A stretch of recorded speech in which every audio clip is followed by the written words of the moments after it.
This is Sportscentre.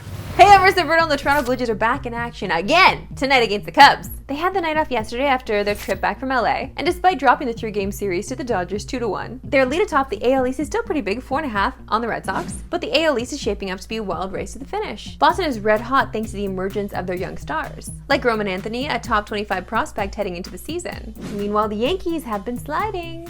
As we told you yesterday, and that's kind of an understatement. But after adding depth at the deadline, and with the best hitter in baseball, Aaron Judge, you gotta think they're not gonna go quietly. So the Jays have a little breathing room right now. There's still plenty of baseball left. The good news with the series against the Cubs, though, is that the Jays have really thrived against strong opponents, as Toronto has the second best winning percentage in the AL, against teams over 500, with Seattle only a half game better than them in first. Another factor for this series for the Jays is that both team stars are trending in different directions. In their last 7 games, Vladdy has splits of 344, 382, and 750, with 3 home runs and 6 RBI. So yeah, we talked about positive regression in Vladdy post All-Star break, and now we're seeing it. And I don't know if you guys need reminding, but I did call that.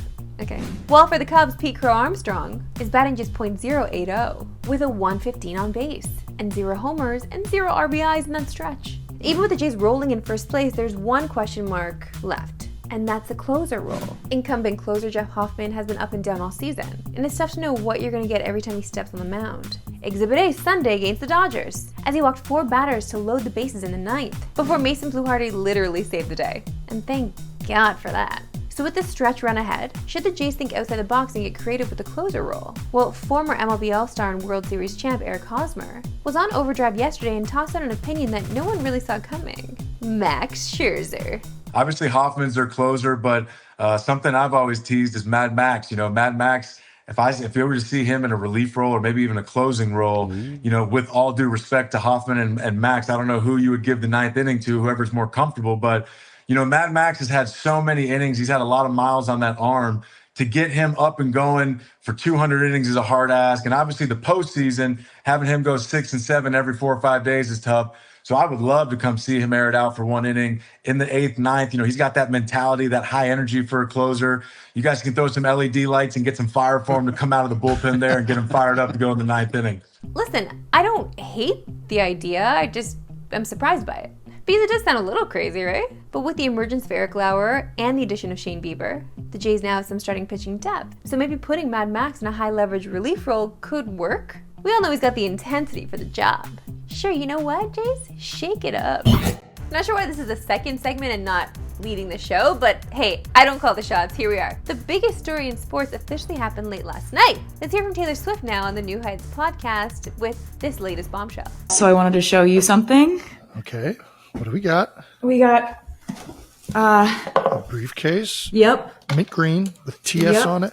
Yep. What's in it? This is my brand new album, The Life of a Showgirl. TS12! I just love how she waited for my birthday to drop this. You know, like she was thinking about me. No, there's a sports side of this, relax. Because as you just saw, Taylor was on Travis and Jason's podcast, which drops tomorrow. Now, this is already one of the biggest podcasts in sports. And they have an episode now with the biggest star in the world. And based off the early clip they released, this is going to be a fun one. Such a nice color on you. Yes, I know. It's the color of your eyes, sweetie. That's why we match so well. We're about to do a podcast. If you're a Swift fan, you know it's time. It's time, but she's been teasing this for a while because she likes to play with riddles, okay? So she's been teasing this since like her Miami show during the Eras tour. So it's finally happening, and I'm ready. We've not really seen Travis and Taylor's dynamic play out on camera together, so this should be interesting to see them on a podcast. Obviously, it's going to be edited, but I'm down for it. Time now for my favorite segment on yours, that we love sports today. Why we love sports today. And Jackson Dart may have impressed with his preseason debut against the Bills, but when it comes to driving in the state of New York, and specifically in the easy pass lane, so far NFL defenses have been easier to read. I don't even know what this stuff means. These ticket easy passes. Oh yeah, I guess we don't have an easy pass in here. Yeah, you're just gonna take a ticket. I don't even know that. I just drive by it every time. I'm like, what does this even mean? But this is what young athletes are like, though. They just do stuff and not realize there are rules. It's part of their nature. And I suppose if it's your first time on a New York toll highway, it would be confusing, but he's done this several times now. And speaking of darts, take a look at this and one-style quarterback with a Josh Allen-like cannon and Andrew Brees-like accuracy. Only he's doing it from behind the back.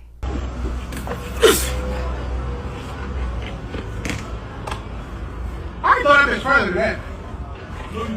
Shit.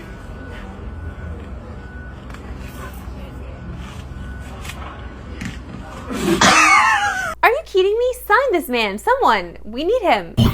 Let's stick with football because it is crazy to think, but we're just 23 days away from the start of the NFL season. You want to get nuts? Let's get nuts! And as we get closer to the start of the season, there appears to be no end in sight to the Micah Parsons situation in Dallas.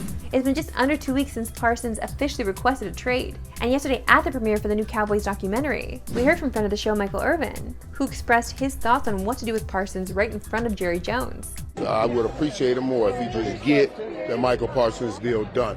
That's what I told him over here. I told everybody I appreciate Jerry more if he gets Michael Parsons deal done. Say what you will about Michael Irvin, I love his candor. He doesn't care. He doesn't care. But this next answer from Jerry was a little concerning if you're a Cowboys fan, as he was asked if it's a bigger risk to pay Parsons or trade him. Would it be a bigger risk to pay or trade, Mike? You talk about risk, you know about risks, as far as it is today. Again, all I what you risk. I mean, I guess it's a risk either way, but just pay the man. He's one of the best pass rushers in football. So 23 days from now, will we see Micah Parsons on the field in their season opener against Philly? A game you can watch on TSN. And in case you need any more hype to get you ready for the season, episode 2 of Hard Knocks with the Buffalo Bills streams tonight on Crave. And you know, producer Christopher Hine came back today from vacation just so I would remind you of that. And speaking of holdouts and the Bills, James Cook ended his 4-day hold-in at Bills training camp as he was on the practice field today. Could a new contract be coming? That's it for me today. We'll see you back in tomorrow 3 Eastern, no Pacific. Have a good one.